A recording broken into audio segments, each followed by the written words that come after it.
Moderna pushed back its break-even goal by 2 years on Thursday, predicting 2025 sales below its forecast for the current year and delayed the timeline for developing several key products. Today's shares are close to a 4-year low. And our next guest slashed his rating on the vaccine maker to hold from buy. Joining us now is Michael Yee, Jefferies biotech analyst. Michael, great to see you on set. I know, very exciting. Great to be here. Let's just start there. So you do take the rating down to a hold, Michael. Explain why. Explain the downgrade. You know, there were two huge concerns that happened recently at Moderna. The first was that they lowered guidance for 2024 on COVID and RSV to areas that both have been disappointing. The scripts for RSV very, very low versus expectations. And the second thing that just happened this week, which really caused a lot of concern for us, is that they pushed out the profitability break-even point for this company, which is burning billions of dollars per year,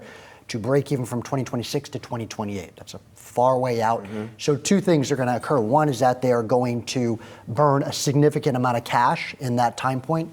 We're calling for the potential risk of needing to raise capital. Can you imagine this is a company that's doing $20 billion a year in COVID, and now we're talking about having to raise money.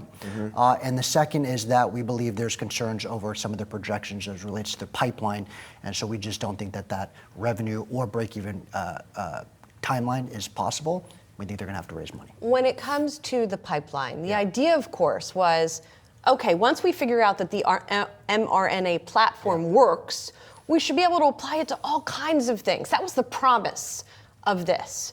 Why is that promise not being fulfilled? Is it just that it's hard to do that it takes a long time, that COVID sort of fooled us into thinking it was quick and easy? I think there's, on one, I think that we can agree that mRNA technology works. They obviously have the COVID vaccine approved. They now have the RSV vaccine approved. And I will even go on record to say it's very possible that the CMV, another virus, particularly that can affect babies, may have positive data in the next couple of months. So we know it works. I think that where we know is that it's very good for respiratory vaccines and preventing, obviously, respiratory diseases, but that's a very competitive space.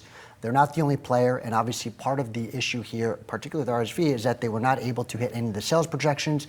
The pricing went down for COVID. So this is a tough space where the technology works. It has not yet fully played out for orphan diseases, and you might mention cancer. What happened to the cancer vaccine with Merck? That does look promising. However, they announced yesterday that although they had promising phase 2 data, they're not going to be able to file that drug until a few years down the road, until finishing it.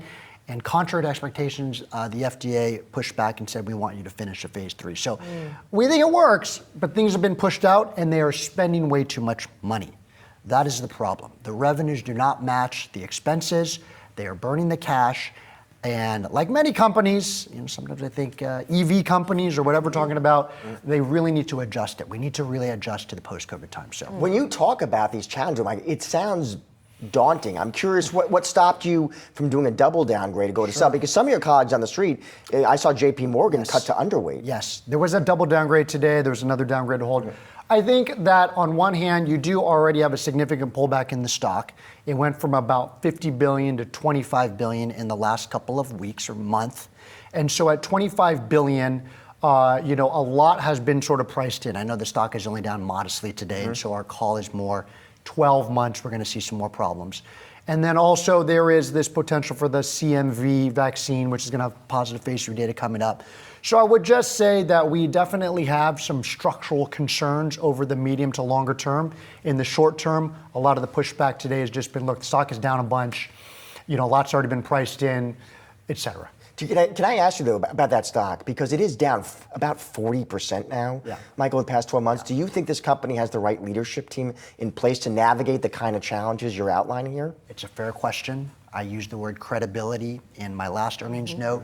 In the analyst event yesterday, we did say there is some guidance credibility and management credibility issues that I think not just me, but Wall Street obviously is reflecting. And no one generally believes their forward guidance. And that's probably a credibility thing. So I do think that's a fair question. I will leave it to other people to push harder on that, maybe shareholders, to call further aggressive change. But it's a fair question.